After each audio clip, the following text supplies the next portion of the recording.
बांग्लादेश में प्रदर्शनकारियों के भारी दबाव की वजह से प्रधानमंत्री शेख हसीना को सोमवार को पद छोड़ना पड़ा।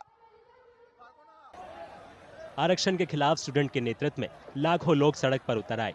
ये प्रदर्शनकारी 1971 के वॉर हीरो के परिवारों को सरकारी नौकरियों में 30% का आरक्षण देने का विरोध कर रहे थे।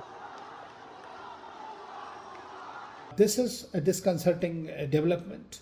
Uh, but at the same time, this is for the people of Bangladesh to decide how they wish to be run and how they wish to be politically moved in that. But today, the army is taken over, and apparently, we understand that some kind of interim government of technocrats will be formed, and that government will run the country in near future.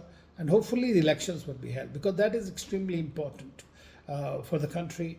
Because if the army continues to, or wishes to continue in power, like it does have a history of coups and others, and then we might see a bigger problem in the country and the region.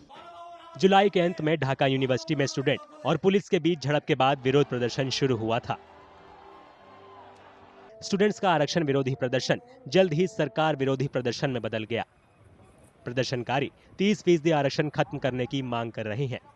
उनकी मांग है कि योग्यता के आधार पर आरक्षण दिया जाए। प्रदर्शनकारियों का आरोप है कि शेख हसीना के नेतृत्व वाली सत्तारूढ़ अवामी लीग पार्टी अपने समर्थकों को फर्जी तरीके से 30% आरक्षण दे रही है। The system which she made in taking the people into government service and also students into various universities, the percentage for selection was too high, which was not acceptable to not only to the students but also to the people as a whole. Bangladesh के संस्थापक शेख मुजीबुर रहमान की बेटी शेख हसीना ने अलग अलग कार्यकाल में करीब 2 दशकों तक बांग्लादेश में सरकार चलाई है।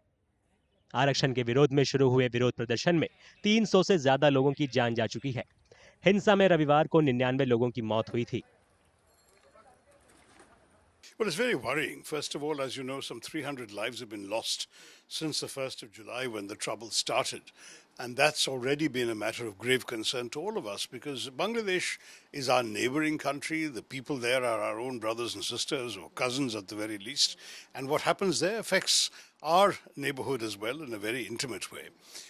Bangladesh is a country surrounded on 3 sides by India. Don't forget that. So that's an extremely important concern. पड़ोसी देश में उठापटक का असर भारत में भी दिख रहा है।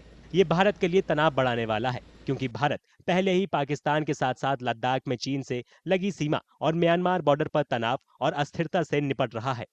शेख हसीना के इस्तीफे के बाद बांग्लादेश में सियासी हालात किस तरह बदलेंगे, इस पर भी भारत की नजर रहेगी। इस बीच बांग्लादेश के सेना प्रमुख वेकर उज जमान ने सोमवार को ऐलान किया कि देश चलाने के लिए एक अंतरिम सरकार बनाई जाएगी।